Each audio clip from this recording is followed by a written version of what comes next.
We're now recording. If you can hear me and see me and see me and hear me, it is Sunday night. I'm B Minor. I'm the X Factor. Let's go. As always, here we are. Another episode 32, I believe. So we've done this 32 times. We've had incredible guests, and tonight is no different. We're with my guy, Kumbeno Memory. Kumbeno, what's going on, man? Man, what's the word? Thank you for having me. I appreciate it, B Minor. No, I'm looking forward to it. We've been looking forward to getting you on, and you're a busy guy. I'm a busy guy. We're all busy, so I appreciate you taking some time away from the fam tonight, my man. Man, no problem at all. Now, I checked out a little bit of that Pooh one that you sent me too. That was fresh hearing him talk about the town. Yeah, Pooh was talking all about Portland, and he got some shout outs in there, Bino. So he's one of my favorite teammates I ever played with. One of the best people I know. For sure, no doubt about that. So yeah, we're excited to talk. You're one of the top trainers here in Portland. I've always respected how you get players better, and that can be from fourth graders all the way through pros. So you've worked with guys now that are playing professionally in the league. One of your best friends, I know, Ime. Yep, is Ime. now, and he was with the Spurs, right? So he's with the Spurs, and then maybe like 6 years with the Spurs. And then he just spent the last year as a head assistant and head of the defense at Philly. And then he just got named on the Steve Nash's staff.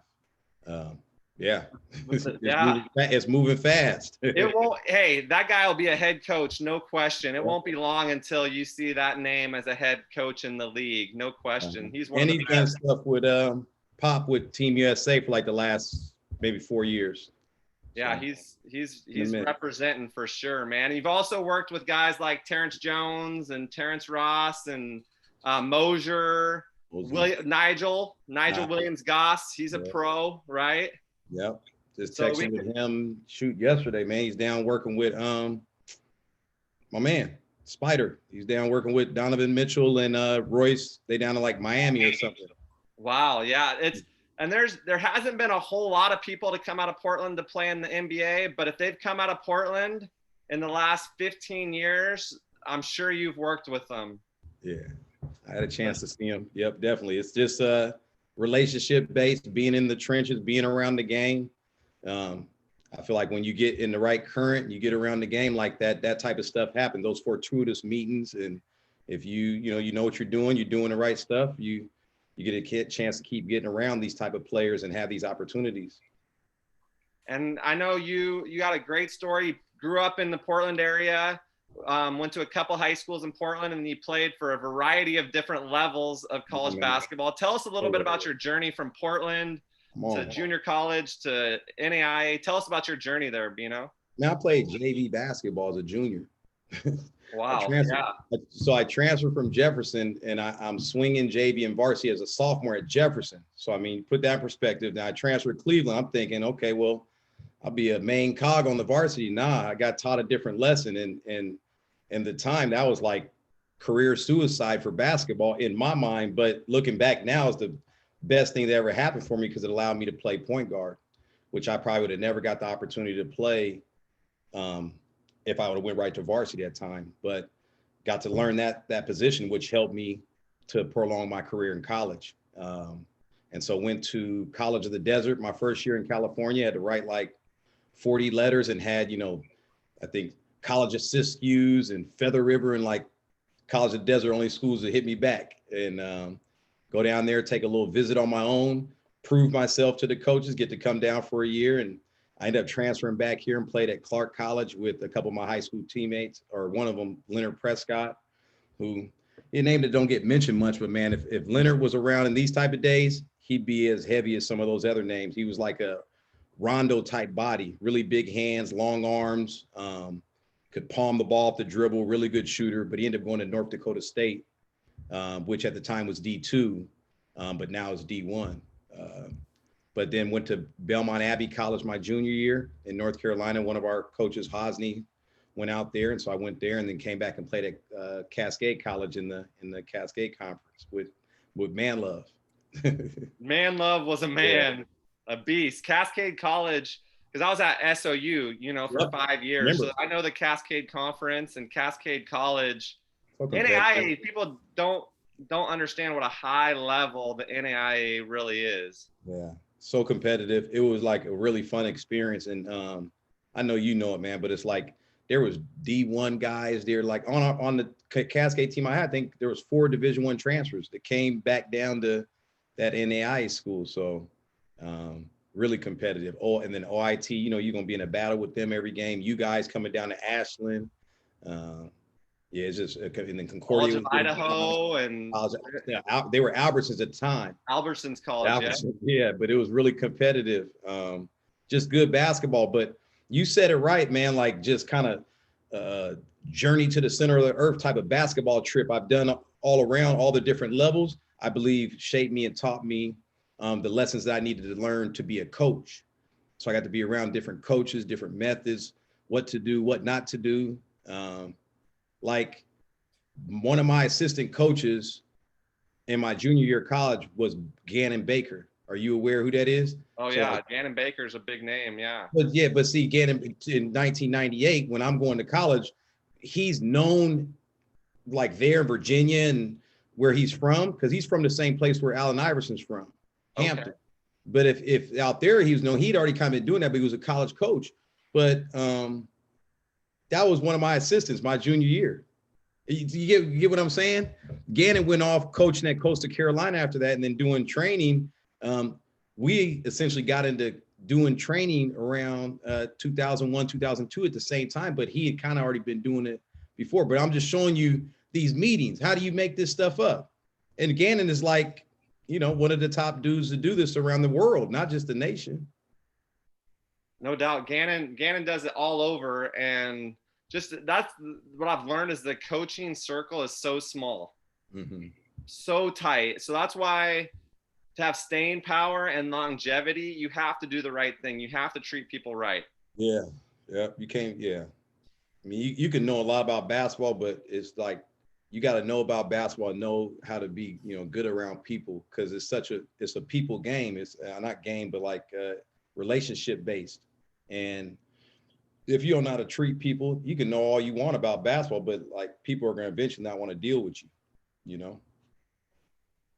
I think that's so true. And I love that you've been able to take the perspective from small college or junior college, bigger school, Cascade Conference. And I know if there's one thing you're known for, you hold players to a high standard.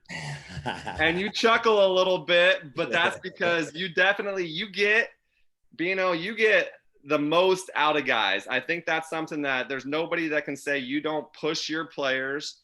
And if they're not performing to the level that they should, you're going to tell them. Yeah.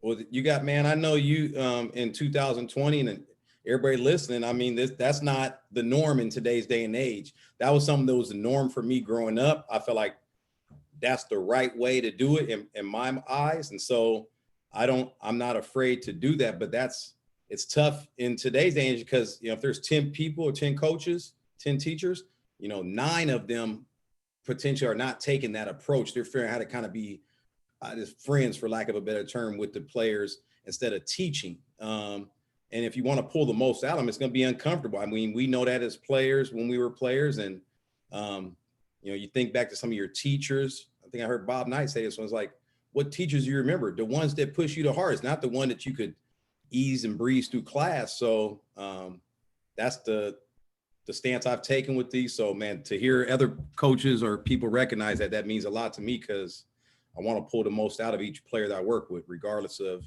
their size, talent, skill, just get the most out of them, what they can do. And you've done it, man. And there's players playing for us at Pacific that you've worked with. Obviously, there's guys that are playing at bigger levels and playing in the NBA that you've worked with. But that's what I've respected, is you've always been honest. You're like, hey, this kid might not make it because he's a little soft, or you've said, hey, this kid's tough and he can put up with, he's got thick skin. Yeah. And it's important to be real, because there's some coaches, some AAU guys that I've talked to that sell you a kid and then you're like, dude, I can't coach this kid. Yeah, they keep pumping them. And I want to be able to do this. I'm born and raised here in Portland, Oregon, man. I would love to keep being able to do this and helping my community and helping players from the city and the state as long as possible. And so if you gas up one player, let's say maybe we get him in, but he don't turn out to be what you thought he was going to be. Now I've just ruined it for the next 20 kids that come after him. That one's not worth it. I'd rather that kid have his feelings hurt and we help the next 20 kids because I told the truth. I can go to sleep with that each night. Respect for that, man. Talk to us a little bit about your keep you on the floor. I was listening to one of your podcasts and you're talking about things that can keep you on the floor. Yeah. And talk a little bit about that philosophy or what you mean by keep you on the floor. Yeah, well, something I've been really hitting upside the head this year. It's like it won't leave my mind, but I'm trying to nail down, get to bare basics. If you had to work with players, I don't care if you're Giannis to players at Pacific or high school or lower, what's the most important thing? What does a player need? Like, well, we need to be able to shoot. And I was like, come on, what if you don't get the ball? Like, he's still got to do stuff on the floor. So what is it? I feel like conditioning and basketball IQ will keep you on anybody's floor. And we can go down the line and look at it. And to me, a guy that's like a poster boy for that is Dennis Rodman. Now that's on the like extreme scale, but I'm talking about like very bad skills in regards to what we would call skill. And maybe a lot of listeners or people watching it not old enough to remember, but Dennis Rodman would get rebounds near the basket and not shoot it and dribble, take one or two dribbles out and give it to a guard just to not shoot a shot where he would deem maybe a bad shot. But I think that basketball IQ and conditioning, if you can kind of be the masters in those two areas, that keeps you on the floor. Talking falls under basketball IQ. Defending, to me, conditioning and basketball IQ. Now you can say there's skills associated with that, but knowing the game, you got to know what it takes to win. What do you need to do? What's the essential skills on the floor? I think if you're in peak condition, you're going to outwork or outrun most people. And if you know how to play, this keeps you out there. I'll add to that. It can keep you on the team too. I don't know. For me at Portland, if I didn't win the sprints, and I don't know about you, X, but if I wasn't winning the sprints, if I wasn't having high IQ, if I wasn't in great shape. Yeah, I will definitely testify that if you don't do all those things and much, much more, all the little things, you might not have the most safe spot on the team. So if you're trying to impress and get above the rest, do all those little things because they're extremely important. And people hear that all the time and they just kind of disregard it. And I think that's the worst thing you can possibly do. Like, oh, if I can hoop, I can play. If I can hoop, I'll find my way on a team. Like, no, there's a lot of people that can hoop. Like there's NBA talent out there who is not playing basketball because all they can do is hoop. Yeah. No, like you don't have no personality, no intangibles. Like you can put the ball in the basket, congrats. So can I. And I do all that other stuff. So what's up? Adding to your tool belt. And, if it's X player that does two things, you add, well, I box out, I close out, I run the floor hard, I get back on defense. All these things don't add one statistic to your stats or your game, but they move the needle with the coach and keep you on the floor. They move the needle with the game. I think you don't want to be a player that always got to kind of look to the coach or what I need to do. That's what learning the game is. And if I'm in condition enough, I can make some of these sound decisions on my own. I can get in front of the ball and take a charge. I don't have to have the coach pump me up to do that. Like I can understand, if I get the charge right here, we're going the other way with the ball. But how many people are buying into taking charges? That's $1 million question. Well, not too many. Cameron Parker, Cameron Parker, he's at Montana. He sends me his, they do practice stats when you D1. I'm sure you know this. They got your stats. And he sends me his stats because he wants to show me he's shooting 60-some% from field goal and 50-some% from three and 87% free throw. And then I just go, I look at, you got 15 turnovers here and you haven't even attempted one charge. You ain't taken one charge. So that was my first things to him. I didn't even say, hey, good job. But there's a reason the coach has those stats on the deal. So I don't want there to be this big divide. Cameron Parker has great vision. he is one of the best passers as far. I mean, he had what, like 22 dimes in a game, or 24. He broke Trey Young's record, NCAA record. He's the NCAA record holder today, right now. I think the one before that was Sherman Douglas, maybe, or was it Avery Johnson? It's one of those guys. But it was Trey Young that Cameron Parker passed up, correct? 22, yeah. So that shows he can pass it. But I love that taking charges is as selfless as it gets. Yeah. Giving up your body, and I don't know, I probably caught a body or probably got on a poster once or twice from trying to take a charge. Yeah, me too. But hey, I've fallen down, I've been crossed up, but that's not going to make me not get up the next time and try to guard Pooh Jetter just because I fell down and people are like, oh. When you get those stops, that's what you do it for. I'm going to get back up and keep going. So talk to us a little bit about, I know you've had kids that you've worked with over the years, been recruited at all levels. How have you seen the difference during the pandemic, and what type of advice? I know Bryce is back in North Carolina listening. We have coaches from around that watch our show. A lot of kids that are wanting to be recruited right now. What advice would you give to a 2021 or a 2022 graduate? Obviously, the new rule changes without anybody losing a year of eligibility is going to change the recruiting and the portal is going to be packed because they're not losing. They don't have to redshirt a year now. So what advice would you give to a kid that's kind of lost as far as like, hey, what can I do? How can I get noticed? Well, there's all the kids they're like in the same boat, and all the ones I'm talking, they're all like feeling helpless and all this different stuff. And you heard me say at the beginning of the show, like I just sent 40 letters, like type handwritten letters. Now the different ball game now, my suggestions and tips to any player that if you're right now sophomore, junior, or senior in high school, girl, boy, you should be on every college website, whether it's Pacific to Oregon, University of Portland. They have their basketball page, girls or boys basketball. You can go down to the bottom where the coach is at, and they'll have their email address and phone number. If it's not there, it's on staff directory. You can go up under the athletic department, find that. And so I would say to be calling and emailing as many coaches as you can right now. You can email and send out, a link of your video, give a little bio, what your GPA is, what your statistics and accolades have been, but be very proactive right now rather than reactive and sitting back. But that's the normal kind of process that these players take is, like I'm Jesus Shuttlesworth, or I'm just going to sit back and they're going to all come after me. Yeah, that works for Ben Gregg, or that works for Nathan Biddle. That worked for Terrence Jones. That worked for Mike Moser. That worked for Brad Tinsley. That did not work necessarily for Jeremiah Dominguez. And while I say that, and not to say that he had to do it back then, but if he wanted to get more recruiting than he had, he would have had to work for more. But also a little bit different of a player, being a little bit smaller and stuff. So people, obviously he proved who the hell he was and being a pro and a high level player. But there's guys and girls these days, I think they could really enhance their recruiting if they were more proactive. But most of them are saying, oh, there's no AAU. Oh man, no coaches are really hit me, and they're getting discouraged and all that stuff. I totally understand it, but it's not moving the needle. So if I was you, I'd be proactive and calling, emailing. There's even players that have coaches. Let's say if you're recruiting a player and you've talked to them, throughout the summer, I'd make sure that I'm contacting you once a week as a player if you're recruiting me, and doing that with all the other coaches, kind of cultivating my recruiting to keep it going. It's like a generator.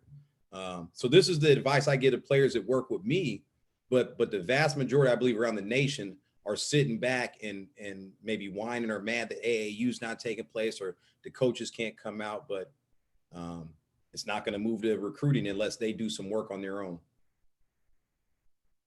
Being proactive. I mean, that's so important. And like you said, I might reach out to a kid and then I get busy or I don't save their number. So I'd love it when kids follow up with me. Hey, coach, just wanted to check in. Obviously, you don't want to be a pain or a bug a coach, but the squeaky wheel gets the grease, right, X? Yep. Absolutely. The little I things. like that. Just like we've been talking about the little things. The squeaky wheel gets the grease. Yeah, I thought the B minor came up with that, by the way. You thought that I A couple invented that episodes ago. quote. That's how young this guy is. The X Factor's like, oh, that's so great. Where did you come up with that? I'm like, I don't think I invented that one. No. You should have told me it was you. I would have believed you. No, man.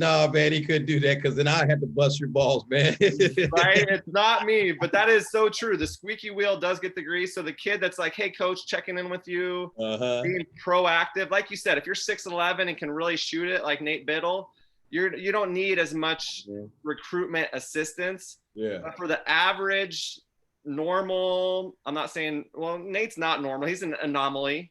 Yeah. Outlier because he's 6'11", and that's why he's going to Oregon to play. But for the typical kid, they need to be proactive. And I know you're saying to call and reach out to Pacific and or Oregon.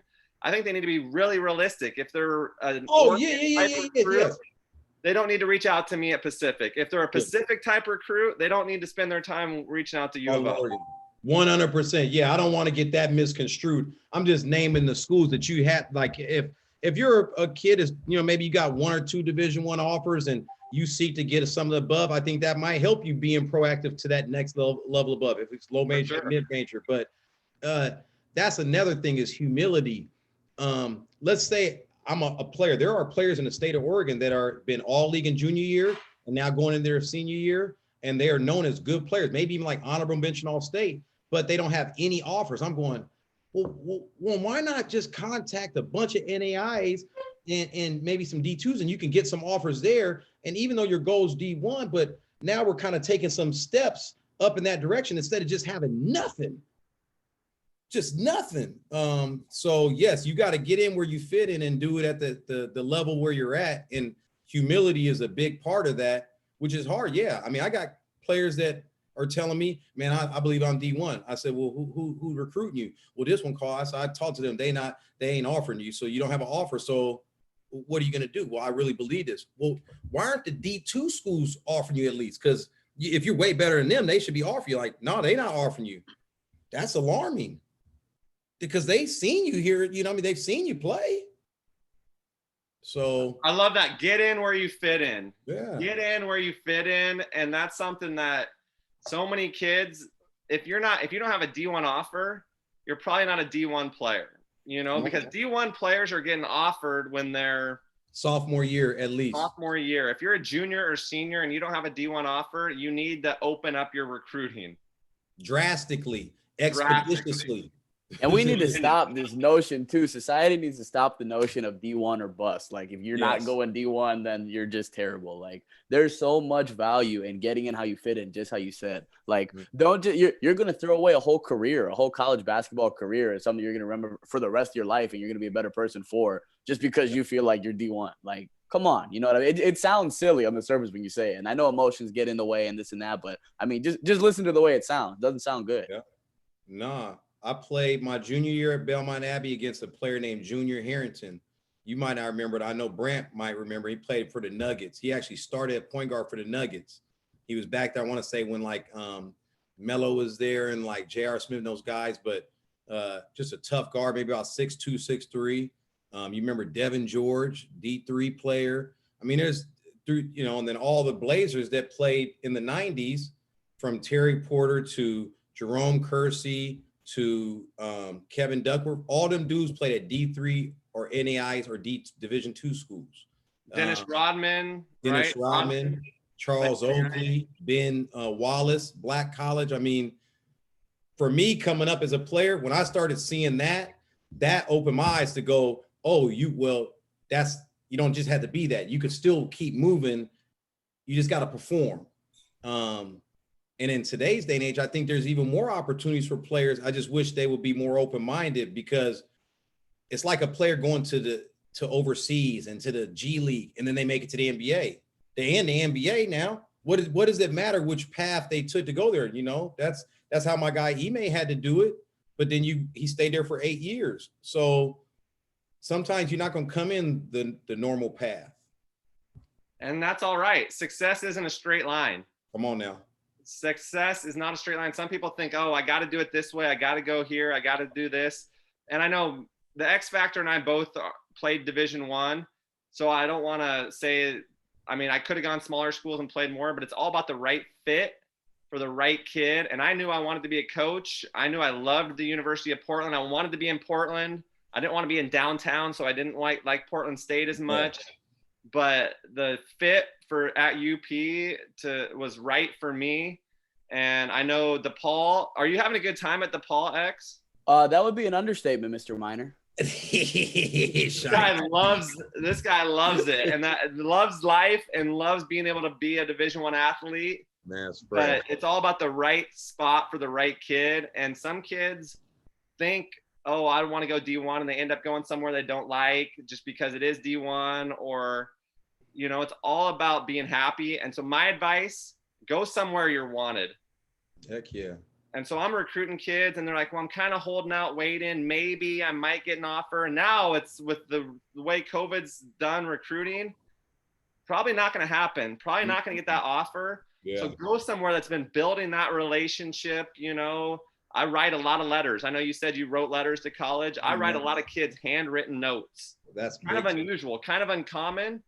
But that's showing, I want those kids to know that we want them. So I'm not just going to shoot off a text message, cut and paste. We're going to email them. We're going to send them stuff, but we're going to try to get them to know that we care. And that's one thing that I love, that saying, no one cares what you know until they know that you care. Yeah, yeah. Right? And you couldn't be as tough on the guys that you coach, Bino, if they didn't know that you cared about them. Yeah. You got to get down to the trenches. You just yelled and screamed like you do sometimes at the guys, because you do get fired up, and I love it. But if they thought you were just this crazy guy that didn't care about them, they wouldn't listen to you, right? Hell no. And that's the thing is, I spend a lot of time behind the scenes of, you know, I don't have to like document or whatever, but just talking with guys, middle of the night, going to eat meals with them, breakfasts. Just different stuff that cultivates and builds a relationship that you can be able to push them to those limits.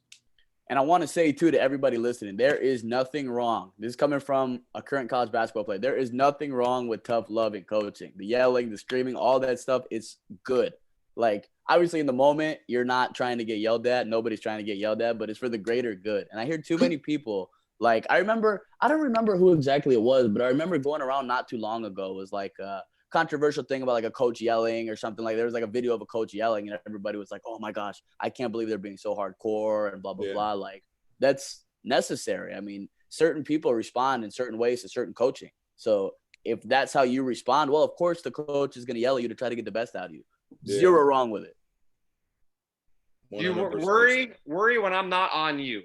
When I'm not, that's when the worry.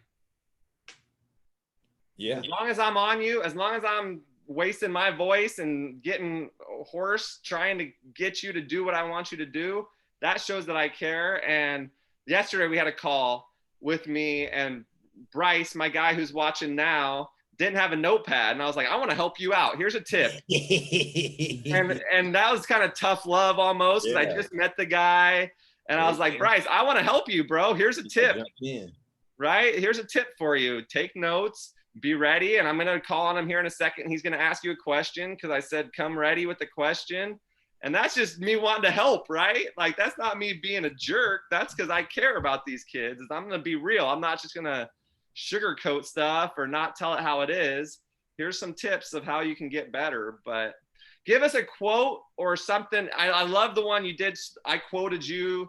I mean, I get in where you fit in.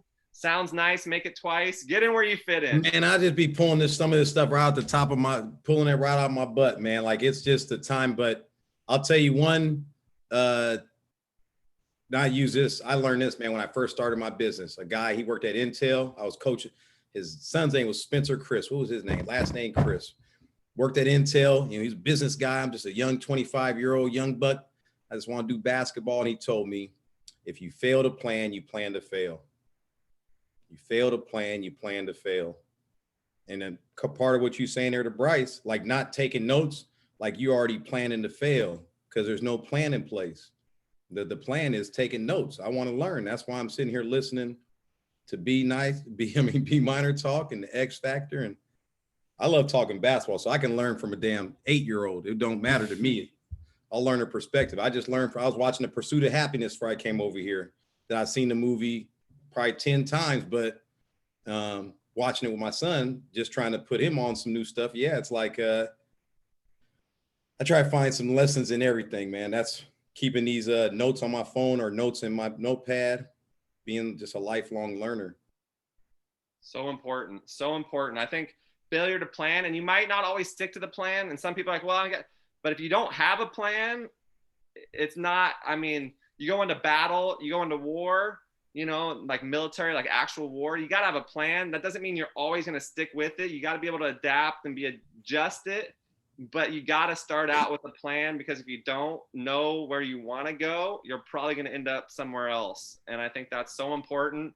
Failure to plan is planning to fail. That's a great one, man. I love that quote.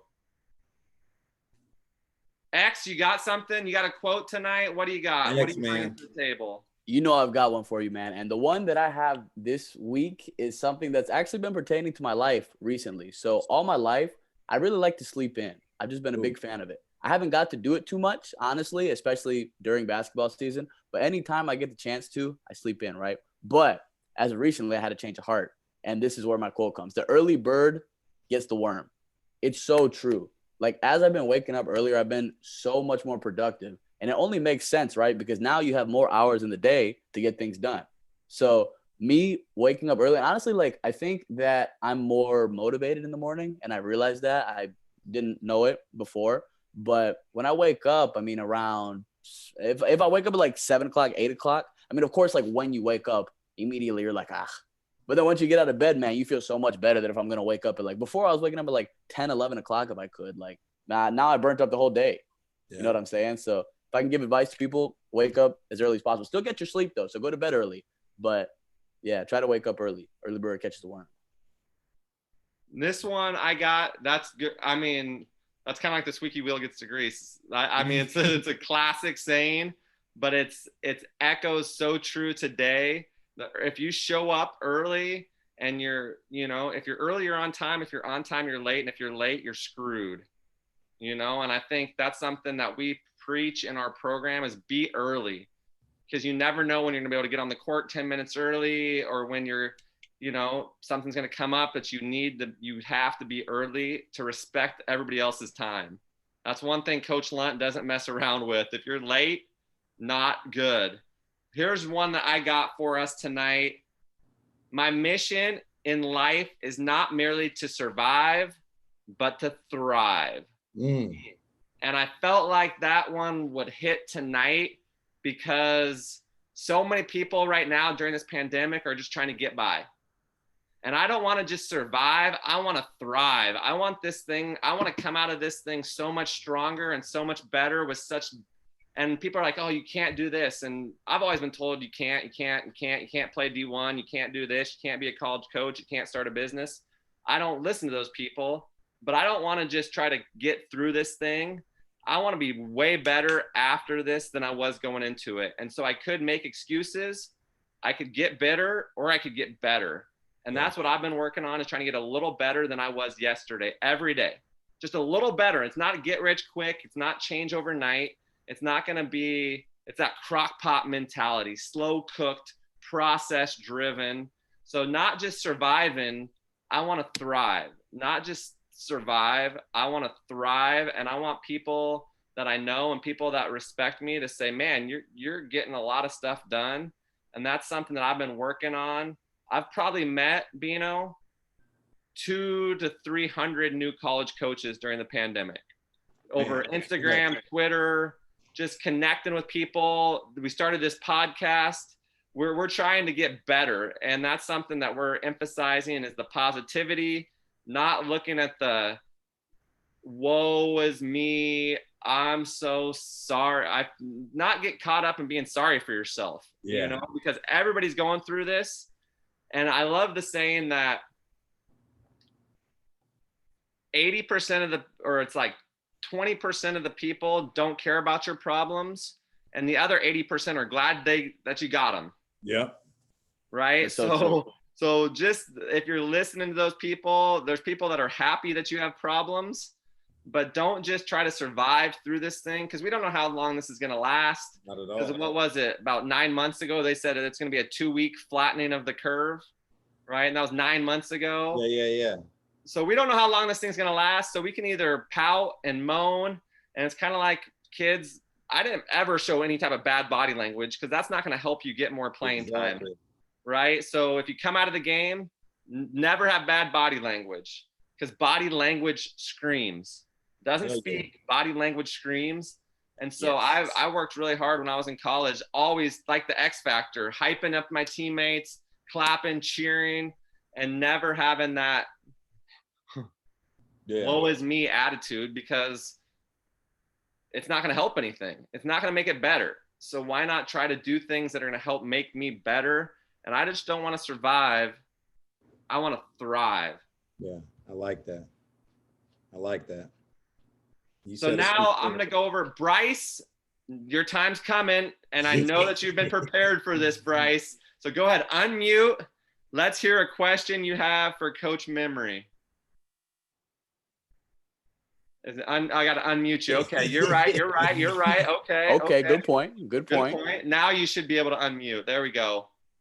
All right. So you said that the basketball is a relationship game. Yes, sir. What's the best way to build a relationship with coaches and the other players? In terms of new relationships or maintaining? Both.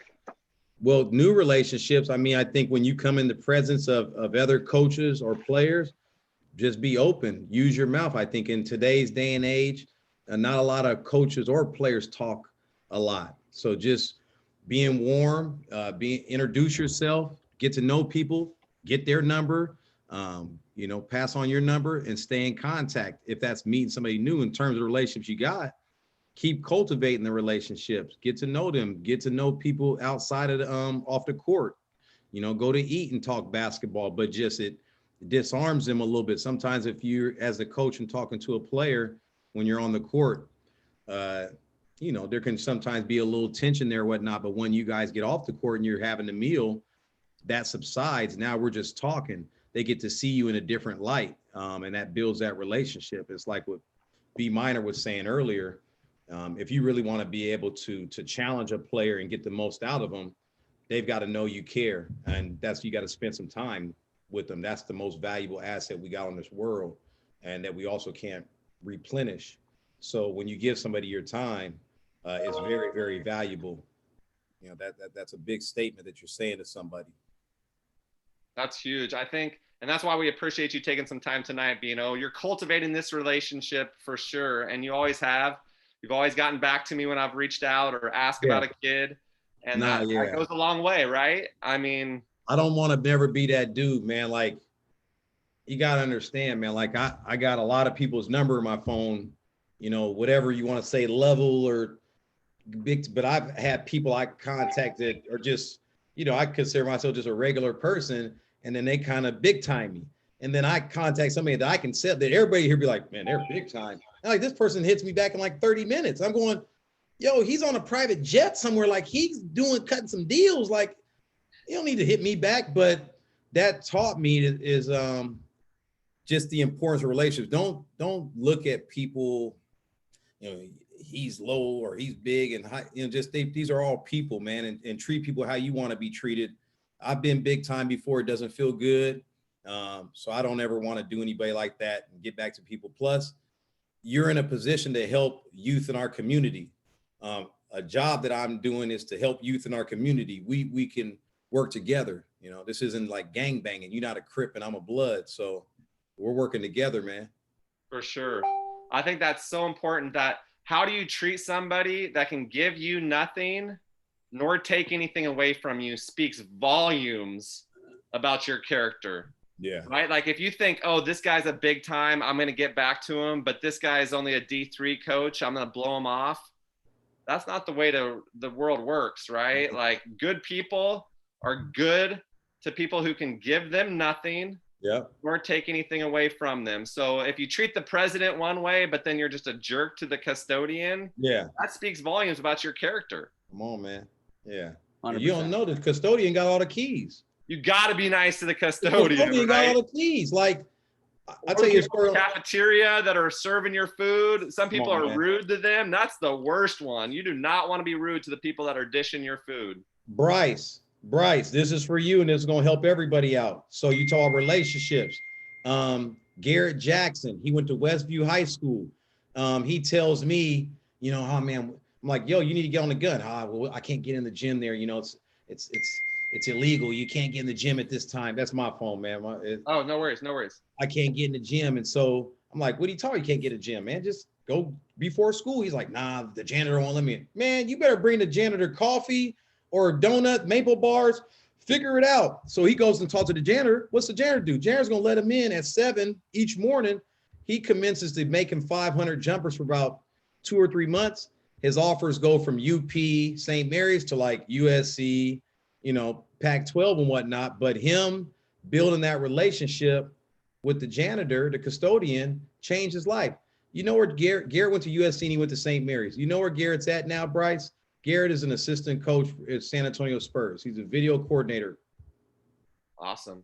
Yeah, man, like that's so it's he was a graduate assistant 1 year at Hawaii under Eran Ganot, and they got big time ties with Patty Mills and a bunch of Spurs guys, and so that's relationship based.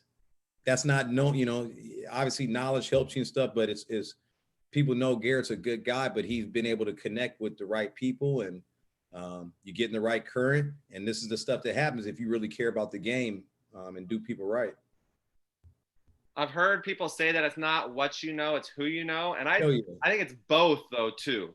Yeah. You can know a lot of people, but if you don't know crap about what you're supposed to know, like in basketball world, right? If you know a lot of people, but you don't know anything about the game of basketball, that's not going to help you. So it's not just what you know.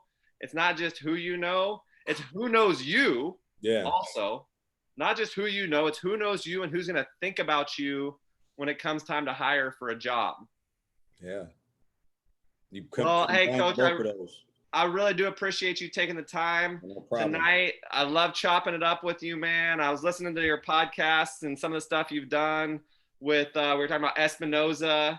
Yeah. Southern Oregon University guy from Salem doing awesome things with the Salem Hoop Project. Yeah. I love what you also teach about the 4-second decision, because so many kids today just pound the ball. You want to know where I got that from? Who did you credit that? That's from Phil Jackson's offensive principles in their triangle offense. So Ime was with the Lakers in 2004 with Kobe and all those guys. It was the year he was kind of going through his little stuff. And I went out to training camp with him in Hawaii. And when Ime left training camp, he gave me that whole playbook. And so I took those out and I have all stuff, but I took out what I thought stuff that was really powerful. And that was at the time. You know what the Spurs mantra is now, or what has been for the past few years, or was 0.5. So they moved from that 4-second kind of thought process for them to 0.5, but it's that ball hits your hands. I mean, you shooting, you're attacking, or just give the damn ball up. But to hold it and jab and massage it and stuff is 4 other people are sitting there watching. It's like we playing music and you just pause for a second, like, what the man, play, do some web so we know how to play off you. You know what I mean? Like, I don't know what you're doing right now. So the crowd wouldn't know what you were doing. So it's learning how to be able to play together. And yeah, that 4-second thing, that's Phil Jackson, man. So it works. It worked. I mean, Phil Jackson's not bad at what he's done. And I think even shortening it down to make a decision, and you watch the Spurs play and they're getting an advantage and keeping it. They're not letting their guys are always closing out, and they're a trail behind, and they're a pass behind, and they're having to close out and rotate, and the Spurs are so good about making that split-second decision on either shoot it or one more. Get it out your hands. Yeah. What's the next best play? And next best play. I love that. These last year and a half Spurs, the Spurs for the 25 years before, but these last about year or so, I mean, it's been a little funky over there. But it was rolling for a while. 5 champ? I mean, they had it rolling. Yeah. Shoot, Ime's first year there, they lose in the finals. Was it the Heat or who? Yeah, Heat to Ray Allen hits that corner. If Ray Allen hit a corner by 3, they're finishing the series. 4-2, right? And then the series is over. 3-3. Yeah. Well, that's good stuff, man. Well, we always end our shows the same way. X Yeah. Factor, you know how we end it? Have you done it before? I think once or twice. Go ahead and start it off, and I'll finish it for you. How about that? Because if you're gonna walk Walk on. Let's go. Yeah, I like it. Let's